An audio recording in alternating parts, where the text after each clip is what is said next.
প্রিয় সাংবাদিক ভাইয়েরা, আমি গতকাল আমার নিজ জেলা ঝিনাইদহ জেলাতে ছিলাম। ঝিনাইদহ 2 আসনে গণসংযোগে ঠিক সেই সময় আমি জানতে পারি আমাদের গণ অভ্যুত্থানের অন্যতম যোদ্ধা উসমান হাদি ভাই তিনি গুলিবিদ্ধ হয়েছেন। আপনারা গতকাল রাতে সকলেই জানতে পেরেছেন উসমান হাদিকে ছাত্রলীগের দুর্বৃত্তরা গুলি করেছে। আমি জানার পরপরই রাতে ফিরেছি এবং আজকে সকালে তাকে দেখার জন্য এসেছি। আমি যখন যাই মেডিকেল বোর্ড বসেছিল, মেডিকেল বোর্ড শেষ হওয়ার পরে আমি উসমান হাদি ভাইয়ের বড় ভাইয়ের সাথে কথা বলেছি এবং তার খোঁজ খবর নেওয়ার চেষ্টা করেছি। আমি যতটুকু জানতে পেরেছি তার অবস্থা খুবই গুরুতর। তিনি অত্যন্ত ক্রিটিক্যাল সিচুয়েশনে আছেন। তার অবস্থা অপরিবর্তিত। আল্লাহর কাছে এই মুহূর্তে দোয়া করা ছাড়া আমাদের কিছু করার নাই। গতকাল ঢাকা মেডিকেলে যে ডাক্তার তার অপারেশন করেছিল, ডাক্তার জাহিদ ভাই, তিনি আমার আগে থেকেই পরিচিত। আমি তার সাথে কথা বলেছিলাম। তিনি আমাকে জানিয়েছেন যে কানের নিচ দিয়ে এক পাশ থেকে গুলি লেগে আর এক পাশ থেকে বের হয়ে গেছে এবং তার মগজ ক্ষতিগ্রস্ত হয়েছে। আজকে উসমান হাদির বড় ভাই আমাকে যেটি জানালেন, তার খুলির এক পাশ আলাদা করে রাখা হয়েছে, অর্থাৎ তিনি এখন গুরুতর অবস্থায় আছেন। আমরা আল্লাহর কাছে দোয়া করি মহান আল্লাহ রাব্বুল আলামিন যেন তাকে সুস্থ করে দেন। এই মুহূর্তে একমাত্র আল্লাহই পারেন উসমান হাদিকে আমাদের মাঝে ফিরিয়ে দিতে। আমরা অত্যন্ত ব্যথিত। সারা বাংলাদেশের মানুষ রাজপথে নেমেছে, অনেকে ঘরে বসে দোয়া করছে।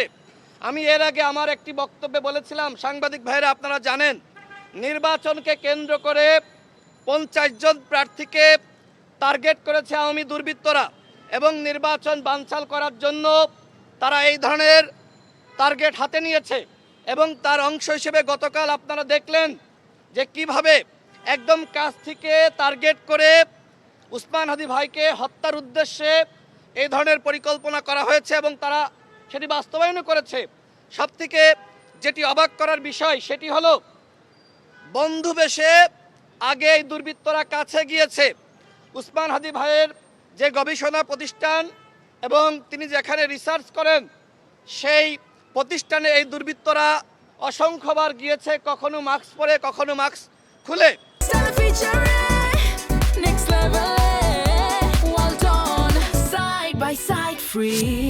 অর্থাৎ আমরা যেটি দেখি যে ছাত্রলীগের দুর্বৃত্তরা তারা এই যে মাস্ক পরে ঝটিকা মিছিল করছে, সংখ্যায় হয়তো অল্প, এটি দেখে আমরা মনে করি যে আওয়ামী লীগ হয়তো আর ফিরতে পারবে না।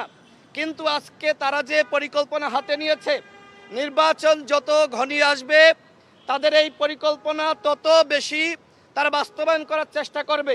এই জন্য আমরা সরকারের কাছে আমি 2 জন উপদেষ্টার সাথে সাক্ষাৎ করে আমি এই পরিকল্পনার কথা বলেছিলাম। আইন উপদেষ্টাকে আমি নিজে বলেছি যে আওয়ামী লীগ নির্বাচনকে কেন্দ্র করে একটি পরিকল্পনা নিচ্ছে এবং যেহেতু আগে রিফাইন্ড আওয়ামী লীগ রূপে আওয়ামী লীগ ফিরতে পারে নাই, জাতীয় পার্টির কাঁধে ভর করে আওয়ামী লীগ ফিরতে পারে নাই, এখন স্বতন্ত্রভাবে আওয়ামী লীগ আগামী নির্বাচনে অংশ নিতে চায়।